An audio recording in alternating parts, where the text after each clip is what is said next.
Hello friends, स्वागत है आपका ट्रिकी हिंदी साहित्य चैनल में। मैं हूं आपका दोस्त और एजुकेटर नीलेंद्र वर्मा। आज हम इस वीडियो के अंदर समझने वाले हैं क्लास 9th एनसीईआरटी का second part, okay, second lecture. अगर आप चैनल में नए हैं तो चैनल को आप सब्सक्राइब कर लें और अगर दोस्तों तक शेयर भी ज़रूर करें। तो इसका अगर फर्स्ट पार्ट आप नहीं देखे हैं तो इसका फर्स्ट पार्ट भी आप देख लें। आज हम समझने वाले हैं जो रिमेनिंग पार्ट है उसको आज हम कंप्लीट करेंगे इस लेक्चर के अंदर। तो आइए समझते हैं। तो इसके क्वेश्चन तक हमने कवर कर लिए थे फर्स्ट पार्ट में, और सेकेंड पार्ट में हम देखने वाले पदार्थ की अवस्थाएं। ओके,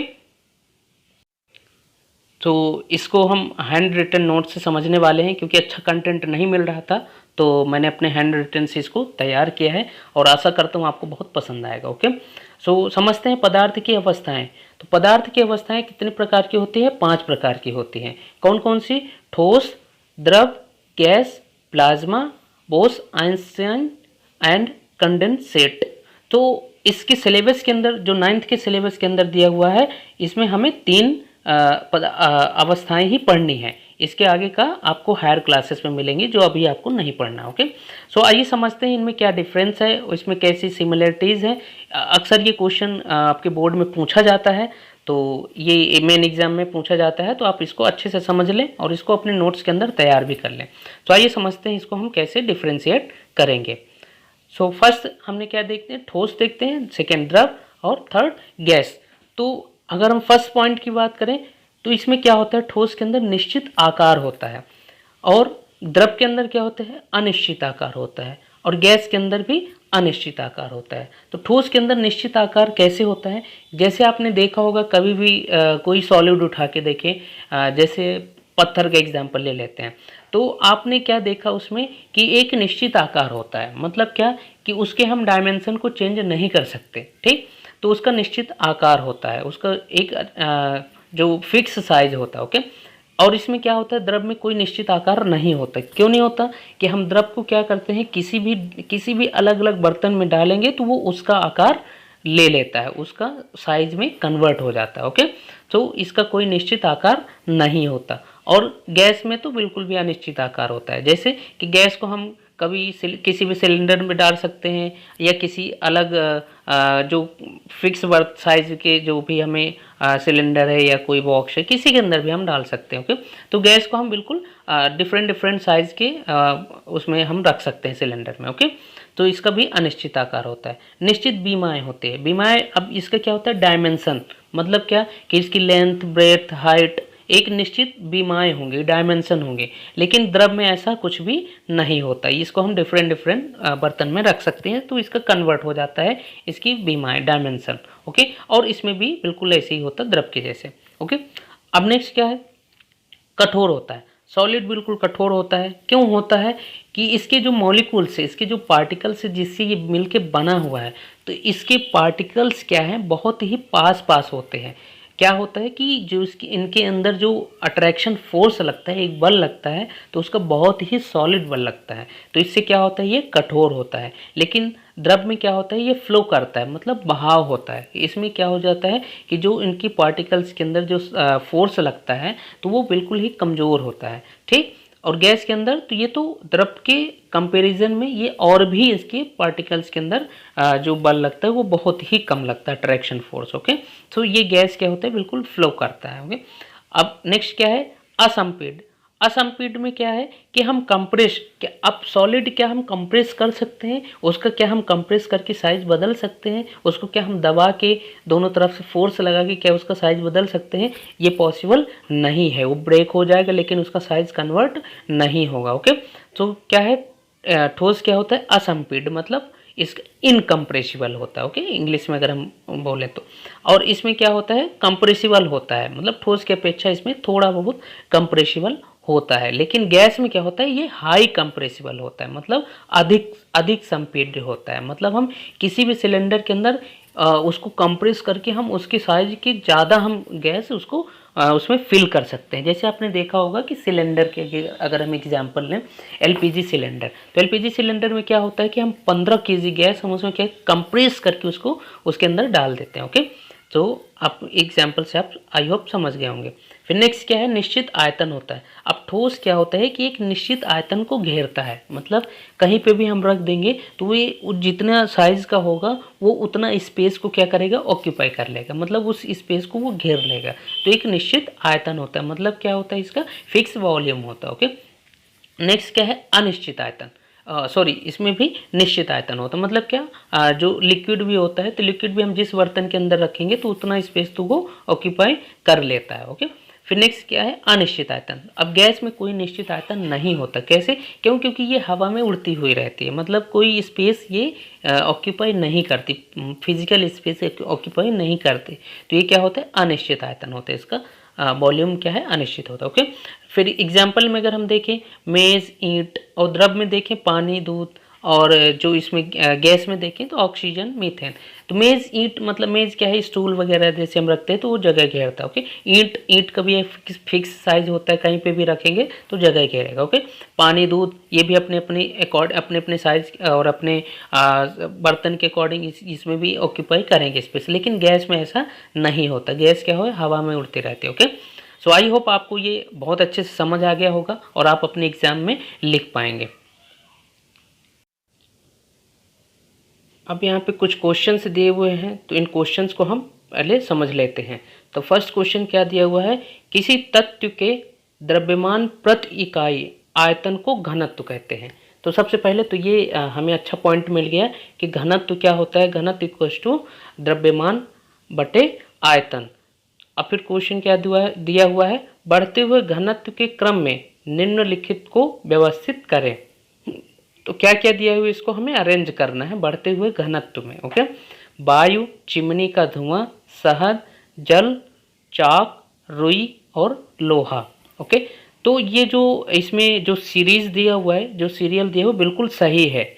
क्या, जो सबसे कम घनत्व होगा वायु का होगा, फिर चिमनी का धुआं, फिर शहद, फिर जल, चाक, रुई, लोहा। अब लोहा का सबसे ज़्यादा होगा, तो ये बिल्कुल सही दिया हुआ। ओके, सेकेंड क्वेश्चन क्या दिया हुआ है, पदार्थ की विभिन्न अवस्थाओं के गुणों में होने वाले अंतर को सारणीबद्ध कीजिए। तो इसको तो हम ऑलरेडी समझ लिए हैं अपने हैंड रिटन नोट से। नेक्स्ट, निम्नलिखित पर टिप्पणी कीजिए, दृढ़ता, संपीड़ितता, तरलता, बर्तन में गैस का भरना, आकार, गतिज ऊर्जा एवं घनत्व। तो इसको भी हम समझ लिए हैं, वही है।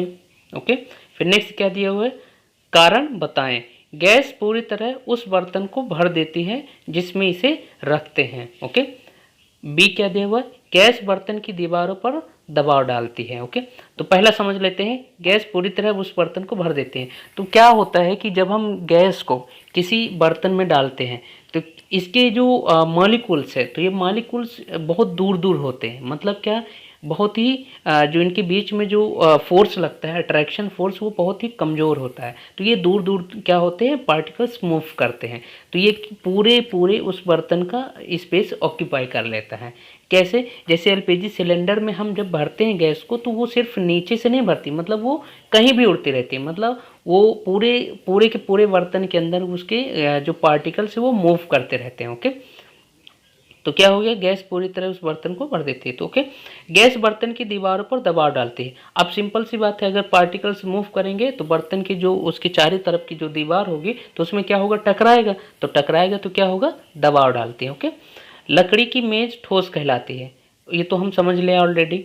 हवा में हम आसानी से अपना हाथ चला सकते हैं, लेकिन एक ठोस लकड़ी के टुकड़े में हाथ चलाने के लिए हमें कराटे में दक्ष होना पड़ेगा। तो ये क्या समझाने की कोशिश कर रहे हैं कि जो हम हवा में इजीली हम अपने हैंड को मूव कर पाते हैं, तो ये क्यों हो पाता है, क्यों, क्योंकि जो हवा हमारे इन्वायरमेंट के अंदर, पर्यावरण के अंदर गैसेस होती हैं, तो उनके पार्टिकल्स दूर दूर होते हैं, तो बिल्कुल हम इजीली अपने हैंड्स को मूवमेंट कर पाते हैं। ओके, तो ये इसका जो मेन रीज़न है। ओके, सो नेक्स्ट क्या है, सामान्यतः ठोस पदार्थों की अपेक्षा द्रवों का घनत्व कम होता है, लेकिन आपने बर्फ के टुकड़े को जल में तैरते हुए देखा होगा। पता लगाइए ऐसा क्यों होता है? तो आपने देखा होगा कि जब भी हम हिली स्टेशन में जाते हैं, मतलब पहाड़ी एरिया में जाते हैं, जहाँ पे जैसे कश्मीर वगैरह है, लद्दाख है, तो वहाँ पे हम देखते हैं कि जो बर्फ़ होता है नदी की या पहाड़ों के उसमें देखते हैं, समुद्र के अंदर देखते हैं, तो बर्फ़ क्या होती है, ऊपर जमी हुई तैरती हुई होती है। क्या आपने कभी ऐसा देखा कि बर्फ़ नीचे बैठी है या बीच में कहीं उस जमा है? तो ये क्या होता है, बर्फ़ ऊपर तैरती है। तो क्या होता क्या है कि इससे हमें क्या पता चलता है कि जो द्रव होता है, द्रव का जो घनत्व है वो बर्फ़ की अपेक्षा ज़्यादा होता है, और उसका कम होता है। तो ये क्या है, ऊपर तैरता रहता है। ओके, तो आई होप आप सारे क्वेश्चंस के आंसर आपको मिल गया होगा। फिर आगे देखते हैं, नेक्स्ट क्या दिया हुआ है, क्या पदार्थ अपनी अवस्था को बदल सकता है?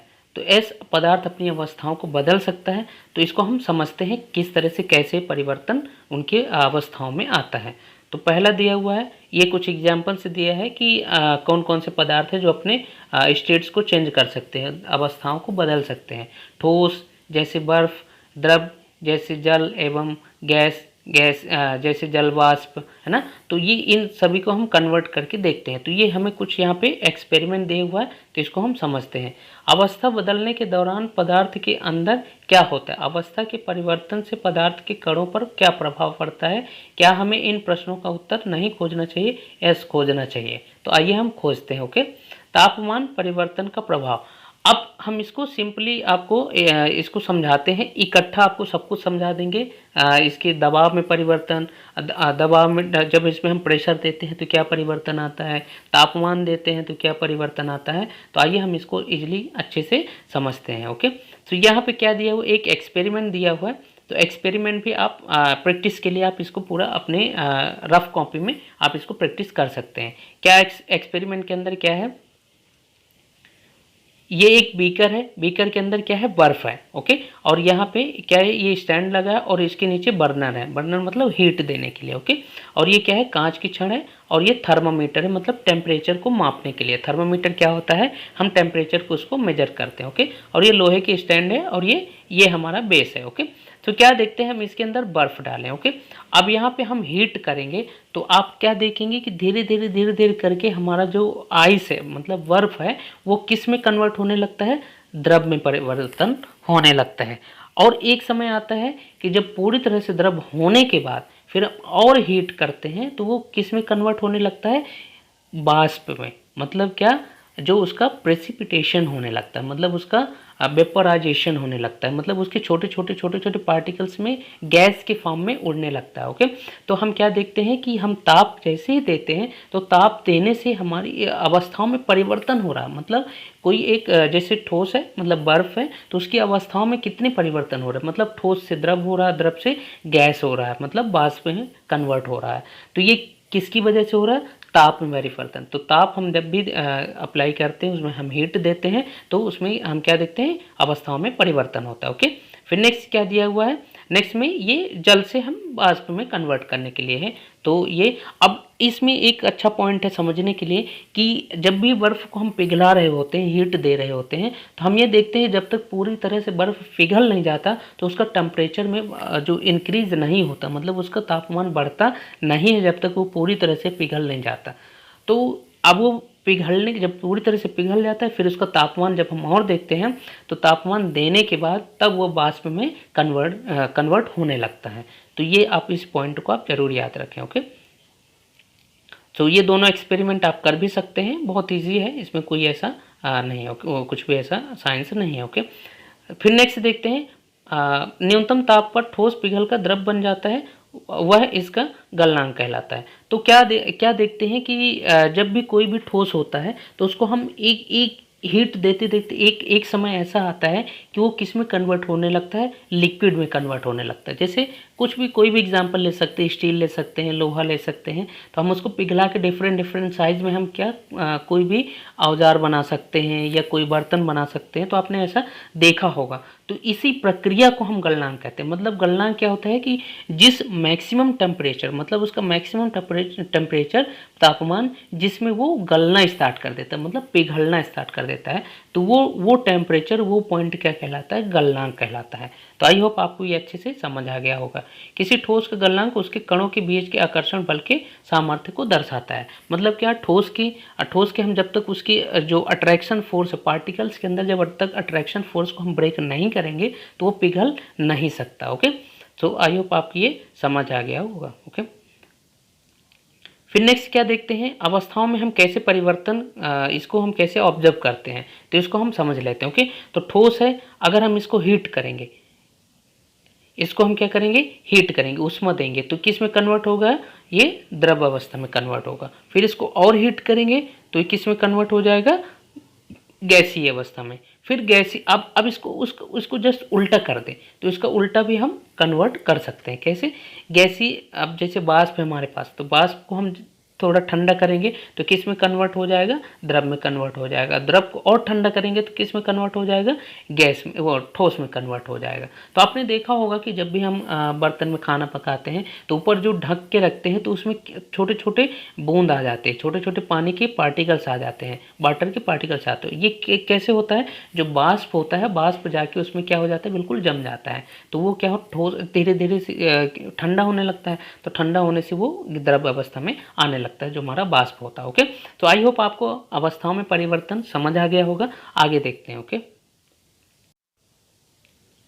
तो नेक्स्ट क्या है, दाब परिवर्तन का प्रभाव। अब हमने तापमान में पढ़ लिया, तापमान में परिवर्तन किया तो कैसे कैसे उसमें स्टेट्स में परिवर्तन हुआ। अब दाब में परिवर्तन क्या होता है, आइए इसको हम समझते हैं। ओके, हम जानते हैं कि घटक के कणों के बीच की दूरी में अंतर होने के कारण पदार्थों की विभिन्न अवस्थाओं में अंतर होता है।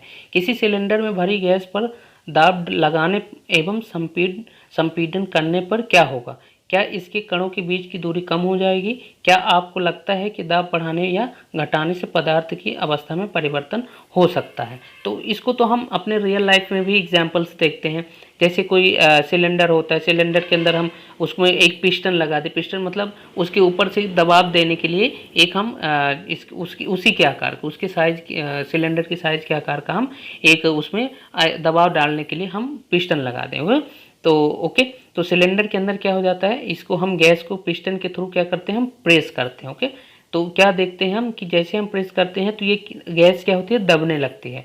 तो और प्रेशर अप्लाई करेंगे तो गैस और प्रेशर अप्लाई होने पर दबने लगती है। तो क्या होता है कि जो हमारे सिलेंडर के अंदर होता है, जो एलपीजी सिलेंडर हम अपने लाइफ में यूज़ करते हैं, तो वो क्या होता है, उसमें कंप्रेस करके लिक्विड के फॉर्म में गैस भरते हैं। एलपीजी उसका नेम क्या हुआ, लिक्विड पेट्रोलियम गैस। ओके, तो क्या होता है, उसको हम कंप्रेस करके इतना कंप्रेस कर देते हैं कि वो लिक्विड के फॉर्म में कन्वर्ट हो जाता है। कैसे, जैसे हमने पहले पढ़ा है कि गैस के जो पार्टिकल्स होते हैं वो क्या है, दूर दूर होते हैं। तो अगर हम उसको बहुत कंप्रेस कर देंगे प्रेशर लगा के, तो क्या होगा, पार्टिकल्स उसके पास पास आ जाएंगे। तो जितने पास पार्टिकल आ जाएंगे तो द्रव के जैसे कन्वर्ट हो जाएगा, और उसको और प्रेस करेंगे तो ठोस के जैसे भी कन्वर्ट हो जाएगा। ओके, तो यही यहाँ पे दिया हुआ है। तो दाब में परिवर्तन करने पर भी अवस्थाओं में परिवर्तन होता है। ओके, तो यहाँ पे कुछ हमें इसमें दिया हुआ है स्टेप्स, तो इसको समझते हैं।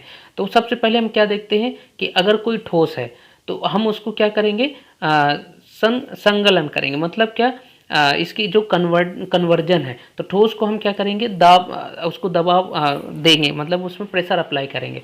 तो इसको हम द्रव से समझते हैं। ओके, द्रव में क्या करेंगे कि अगर हम हीट करेंगे तो वाष्पीकरण होने लगता है। वाष्पीकरण होने के बाद गैस में कन्वर्ट हो जाता है, और गैस को अगर हम और प्रेशर करेंगे तो ठोस में भी कन्वर्ट हो जाएगा।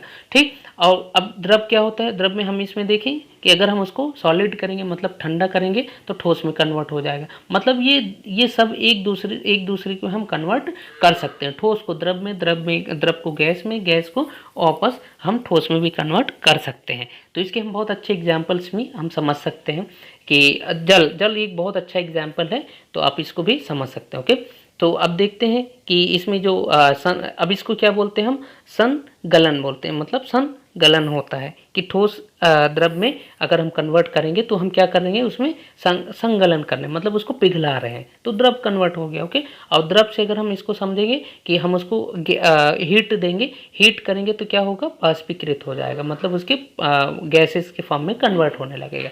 और लिक्विड को भी हम ठोस में कन्वर्ट कर सकते हैं। ये क्या हो जाएगा, निक्षेपण। ओके, तो अब इसका जस्ट अपोजिट भी हो सकता है। जस्ट अपोजिट में क्या हुआ है, जैसे कि अगर हम द्रव को क्या करेंगे, जमाएंगे मतलब उसको ठंडा करेंगे तो ठोस में कन्वर्ट हो जाएगा, और ठोस को हम सीधे ऊर्ध्वपातन मतलब उसको हम गैस में भी कन्वर्ट कर सकते हैं। तो इसका एक बहुत अच्छा एग्जांपल आपको मैं बताता हूँ, ठोस से गैस में कन्वर्ट होना।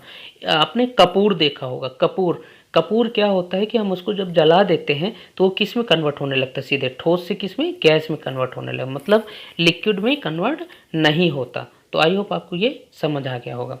तो अब नेक्स्ट देखते हैं, कुछ क्वेश्चंस दिए हुए हैं, क्वेश्चन को समझते हैं। ओके, निम्नलिखित तापमान को सेल्सियस में बदलें। तो सेल्सियस में कन्वर्ट करने के लिए क्या होता है कि आपको मैं इसको समझा देता हूँ, इसको कैसे हम कन्वर्ट करते हैं। ओके,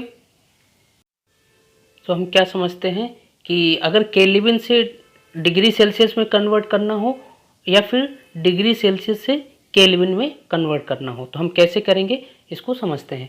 तो अगर हमें केल्विन से सेल्सियस में कन्वर्ट करना है तो 273 का क्या करेंगे, माइनस करेंगे। ओके, सो 300 अगर केल्विन है माइनस 273 करेंगे तो क्या हो जाएगा, 27 डिग्री सेल्सियस में आ जाएगा। ओके, ध्यान रखना, इसको हमेशा काम आएगा।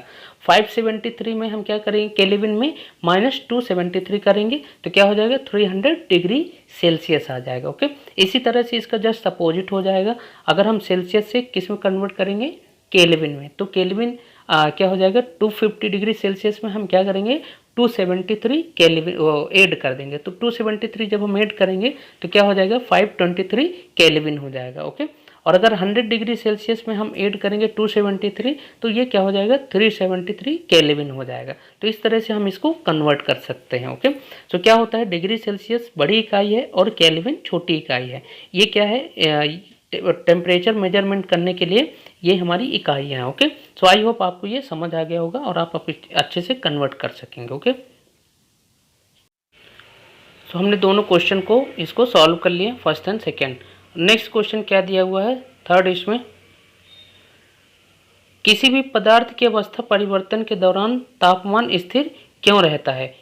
ये इसका रीजन क्या है कि पूरी तरह से उसका 100% जो उसका अट्रैक्शन फोर्स होता है वो ब्रेक नहीं हो पाता, तब तक क्या होता है, इसका तापमान स्थिर रहता है, उसके टेम्परेचर में उसमें इंक्रीज नहीं होता। ओके, वायुमंडलीय गैसों को द्रव में परिवर्तन करने के लिए कोई विधि को समझाइए। तो ये कौन सी विधि हो जाएगी, वायुमंडलीय गैस को हम अगर कन्वर्ट करना हमें द्रव में तो क्या हो जाएगा, संघनन की विधि। ओके, तो ये गैस है, इसको गैस को हम किस में कन्वर्ट करेंगे, द्रव में, तो द्रव में क्या हो जाएगा, संघनन की विधि हो जाएगी। ओके, तो ये आपका नेक्स्ट फोर्थ क्वेश्चन का आंसर हो जाएगा। ओके, फिर नेक्स्ट समझते हैं बाष्पीकरण को, वेपराइजेशन को। ओके,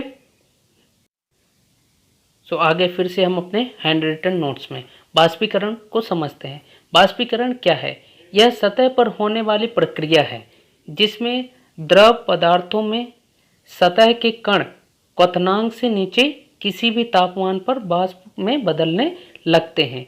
इसी प्रक्रिया को बाष्पीकरण कहते हैं। तो अगर हम सिंपल लैंग्वेज इसको कहें कि हम जब भी टेम्परेचर बढ़ाते हैं किसी लिक्विड को हम टेम्परेचर हीट करते हैं तो किस में कन्वर्ट होने का लगता है, एक समय के बाद एक टेम्परेचर के बाद वो क्या होने लगता है, लिक्विड में कन्वर्ट होने लगता है। तो 100 डिग्री सेल्सियस जल का जो क्वथनांक होता है, जैसे ही 100 डिग्री सेल्सियस पहुंचता है टेम्परेचर तो किस में कन्वर्ट होने लगता है, वाष्प में, मतलब वेपोराइजेशन होने लगता है। ओके, तो उसका पूरे उसकी गैस के फॉर्म में कन्वर्ट होने लगता है, तो वो उड़ने लगता है। ओके, तो सतह का क्षेत्रफल, अब इसकी प्रभावित करने वाले कारक, तो इसको प्रभावित करने वाले कारक क्या है कि जैसे आप देखते होंगे कि हम सतह का क्षेत्रफल कि जब भी हम छोटे बर्तन में अगर हम जब भी किसी अपने लिक्विड को हम बॉयल करते हैं छोटे बर्तन में तो क्या होता है कि वो जल्दी बॉयल हो जाता है। अगर हम बड़े बर्तन में लेते हैं तो वो थोड़ी देर से बॉयल होता है, मतलब तो क्या होता है इसमें सतह का क्षेत्रफल भी बहुत इसमें मेजर रोल रिप्रेजेंट करता है। ओके, सो क्या होता है कि अगर हम इसको ठीक, तो सतह का क्षेत्रफल हम बढ़ाते हैं तो क्या होता है, टेम्परेचर इसका कम और ज़्यादा होता है। ओके, तापमान, अब टेम्परेचर भी होता है, तापमान को हम कम करेंगे तो उसमें उसके जो बॉयल करने का जो समय है वो बढ़ जाएगा, तापमान ज़्यादा करेंगे तो समय कम हो जाएगा। आर्द्रता, ये क्या होता है, जैसे हमारे एनवायरनमेंट के अंदर जैसे एनवायरनमेंट अगर बहुत ठंडा है तो आपने देखा होगा कि हम लिक्विड को गर्म करके रख देते हैं तो जल्दी ठंडा हो जाएगा, और अगर बहुत ही हीट होगा, गर्म होगा, तो वो देर से ठंडा होगा। तो ये इसके प्रभावित करने वाले कारक है। ओके, वायु की गति। अब आपने देखा होगा कि जब भी हम किसी कपड़े को हम बाहर सुखाने के लिए डाल देते हैं तो क्या होता है कि वो कैसे सूख जाता है। आपने कभी इसको आपने ऑब्जर्व किया कि वो कैसे सूख जाता है, क्यों सूख जाता है? तो क्या होता है कि जब तो अगर सनलाइट है तो सनलाइट में वो क्या होगा, जो उसके अंदर लिक्विड होगा, मतलब जल होगा, पानी होगा, तो क्या होगा, वो वेपोराइज होके उड़ जाता है, तो जिसकी वजह से वो सूख जाता है। और अगर अगर सनलाइट नहीं है, अगर हवा में भी हम सुखाते हैं तो सूख जाते हैं। कैसे? क्या होता है कि वायु की गति क्या होता है कि उसके अंदर से जैसे ही पास होती है जो एयर, तो एयर क्या करती है, एक दूसरे को अपने अट्रैक्ट करती है एयर, तो वो पार्टिकल्स को क्या करता है, अपने साथ अटैच करके वो लेके निकल जाता है, तो जिससे हमारा कपड़ा क्या होता है, सूख जाता है। तो आई होप आपको ये समझ आ गया होगा तो बहुत अच्छे से। ओके, तो हमने बाष्पीकरण भी समझ लिया और बाष्पीकरण को प्रभावित करने वाले कारक भी देख लिए। अब हम क्या देखते हैं, बाष्पीकरण के कारण कैसे शीतलता कैसे होती है। अब हम इसको समझते हैं बहुत ही अच्छे ही कि अपने रियल लाइफ की एग्जांपल से। जैसे एक ठंडा जो वाटर होता है, जल होता है, अगर हम किसी बॉटल के अंदर ठंडा पानी लेके हम फ्रिज से निकालते हैं तो क्या देखते हैं कि उसकी चारों तरफ उसके क्या होता है, वाटर के पार्टिकल्स आ जाते हैं, मतलब पानी जैसे दिखने लगता है। वो क्यों होता है, ऐसा ऐसा क्या रीज़न होता है, आपने कभी ऑब्जर्व नहीं किया होगा। तो अब हम इसको समझते हैं वो होता कैसे है कि जब भी ठंडा पानी होता है बॉटल के अंदर तो उसकी जो चारों तरफ पे जो एयर होती है, तो एयर को हम जब मैं पहले भी समझा चुका हूँ कि एयर को कूल करेंगे, उसको जैसे ही जितना ज़्यादा कूल करेंगे तो क्या हो जाएगा, वो लिक्विड में कन्वर्ट होने लगता है। तो क्या होता है, उसकी जब भी आसपास जो भी एयर होती है बॉटल के, तो वो किस में कन्वर्ट उसके संपर्क में आने से, जो आप कूल्ड वाटर मतलब ठंडा पानी है उसके संपर्क में आने से एयर किस में कन्वर्ट होने लगती है, लिक्विड में कन्वर्ट होने लगती है। तो हमारे बॉटल के चारों तरफ क्या आने लगता है, पानी पार्टिकल्स, वाटर के पार्टिकल्स आने लगते हैं, मतलब पानी की बूंदें आने लगती है। तो आई होप आपको ये अच्छे से समझ आ गया होगा हमारे रियल लाइफ के एग्जाम्पल से। ओके, फिर नेक्स्ट क्या देखते हैं, गर्मियों में हमें सूती कपड़े क्यों पहनना चाहिए। तो ये भी बहुत अच्छा एग्जाम्पल है। सूती कपड़े इसलिए पहनना चाहिए कि हमारे जो गर्मियों के समय में हमारे जो बॉडी से पसीना आता है, तो जिससे हमें क्या होती है, ठंडक महसूस होती है। तो उस पसीने को कोई ऐसा कपड़ा होना चाहिए जिसको वो ज़्यादा से ज़्यादा एब्जॉर्ब कर सके, और एब्जॉर्ब करे रहेगा तो क्या करेगा, हमारी बॉडी के अंदर वो ठंडक महसूस कराएगा। ओके, तो अगर कॉटन का कपड़ा पहनते हैं, मतलब सूती का कपड़ा पहनते हैं, तो क्या होता है, वो टेरिकॉट के अपेक्षा वो क्या करता है, ज़्यादा उसमें एब्जॉर्ब करता है वाटर। तो एब्जॉर्ब करेगा तो हमें कैसा महसूस होगा, ठंडा महसूस होगा। तो इसलिए हमें गर्मियों में हमें क्या पहनना चाहिए, सूती के कपड़े अक्सर पहनना चाहिए साइंस के अकॉर्डिंग। ओके, सो फिर नेक्स्ट देखते हैं, ये दिया हुआ है, ये हमारे सिलेबस में नहीं है तो इसको पढ़ने की ज़रूरत नहीं है। ओके, फिर नेक्स्ट क्वेश्चंस दिए हुए हैं तो क्वेश्चन को हम सॉल्व करते हैं। ओके, तो एक पॉइंट यहाँ पे और दिया हुआ है, बर्फीले जल से भरे गिलास की बाहरी सतह पर जल की बूंदें क्यों नजर आती है। तो इसको हम ऑलरेडी इसको समझ चुके हैं। ओके, फिर नेक्स्ट क्वेश्चंस में देखते हैं, गर्म शुष्क दिन में कूलर अधिक ठंडा क्यों होता है। तो कूलर अधिक ठंडा इसलिए होता है कि जैसे हमारे इन्वायरमेंट के अंदर क्या होता है कि जिस तरह से इन्वायरमेंट होता है, जैसे एयर ज़्यादा से ज़्यादा अगर एयर प्रेजेंट होगी तो कूलर क्या करेगा, ज़्यादा से ज़्यादा एयर को खींच सकेगा।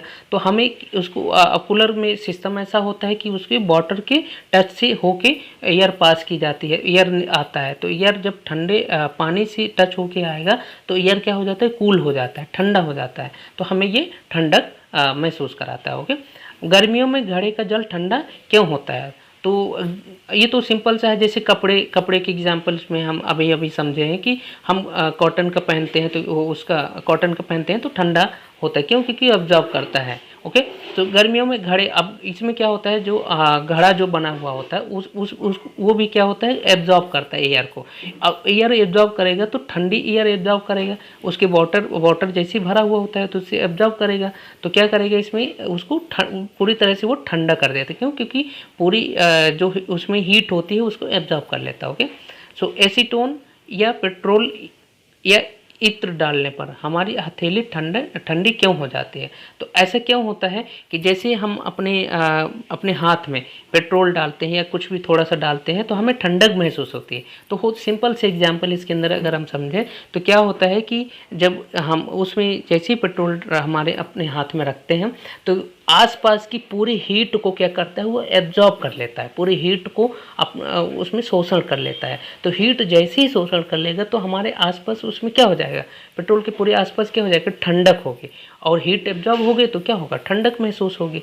ओके, कप की अपेक्षा प्लेट से हम गर्म दूध या चाय जल्दी क्यों पी लेते हैं? तो क्या होता है, हम सरफेस एरिया बढ़ा देते हैं तो वो जल्दी ठंडा होने लगता है। ओके, तो ये तो सिंपल सी बात है। ओके, गर्मियों में हमें किस तरह के कपड़े पहनना चाहिए? सूती के कपड़े। ओके, और क्यों पहनना चाहिए? क्योंकि वो ज़्यादा उसमें एब्जॉर्प्शन जो कैपेसिटी होती है, उसमें जो क्षमता होती है एब्जॉर्ब करने की, वो ज़्यादा होती है, तो हमें ठंडक महसूस कराता है। ओके, तो ये कुछ पॉइंट्स दिए हुए हैं, ये आपकी बुक्स में भी रहेगा। तो ये जो पूरे चैप्टर हमने पढ़ा है उसकी उसी से ही ये पॉइंट्स हैं हमने जो दिए हुए हैं। तो इसको आप अपने बुक से भी आप पढ़ सकते हैं और आई होप आप ऑलरेडी हम इसको पढ़ चुके हैं, तो आप इसको एक बार ज़रूर पढ़ लें। ओके, फिर यहाँ पे कुछ इकाइयाँ दी हुई हैं जो हमें बहुत ज़रूरी है इसको समझना।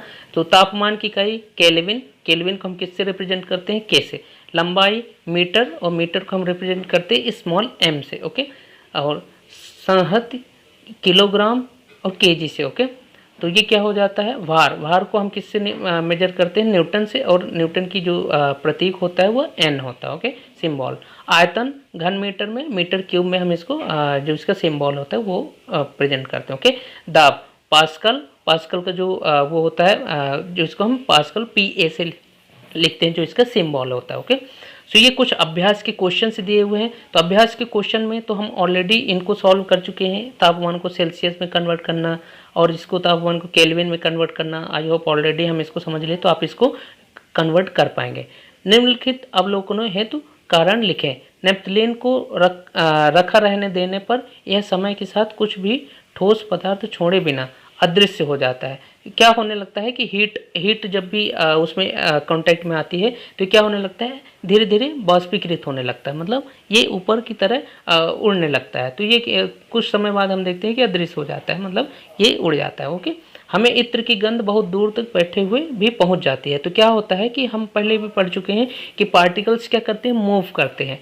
जैसे एक दूसरे से, एक जगह से दूसरी जगह पे क्या करते हैं, मूव करते हैं। तो पार्टिकल्स, उसकी स्मेल जो होती है वो क्या होती है, गैस है।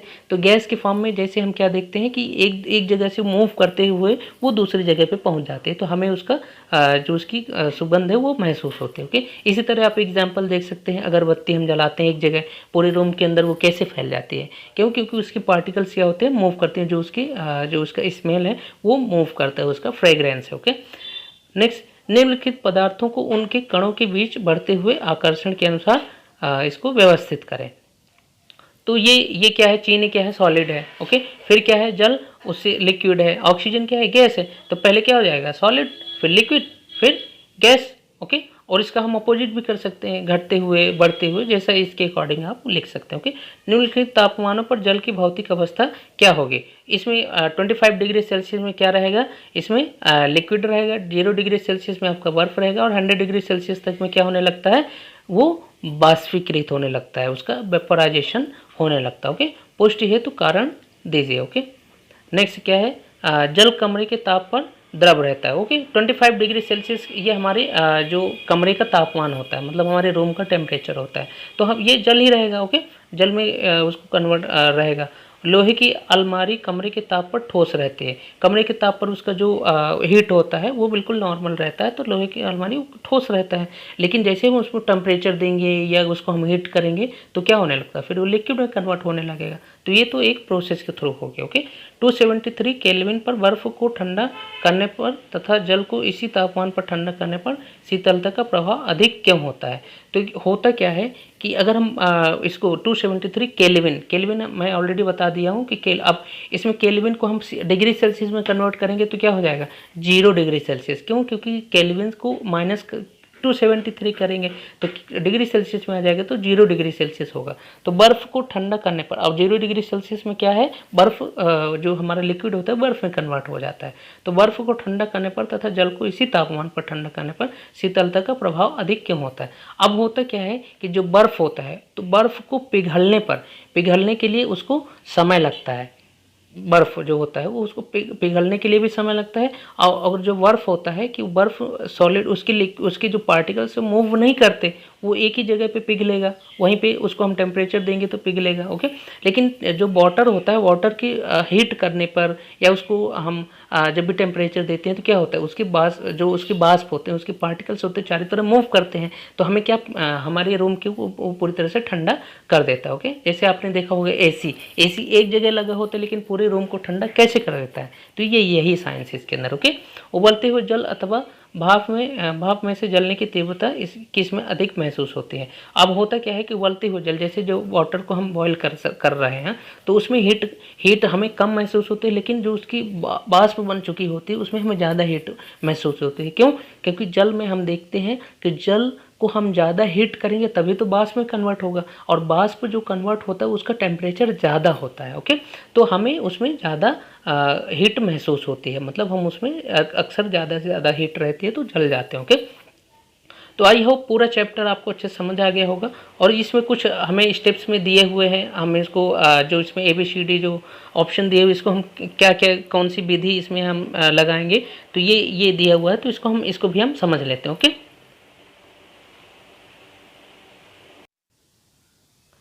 अगर हम स्टेप फर्स्ट की बात करें, ठोस से द्रव में कन्वर्ट होना, तो ठोस से लिक्विड में कन्वर्ट होना, ये क्या हो जाएगा, संगलन। ए पॉइंट क्या हो जाएगा, संगलन। ओके, और द्रव से ठोस में कन्वर्ट होना, ये क्या हो जाएगा, जमना। ओके, इसका क्या हो जाएगा, फ्रीजिंग, मतलब जमना।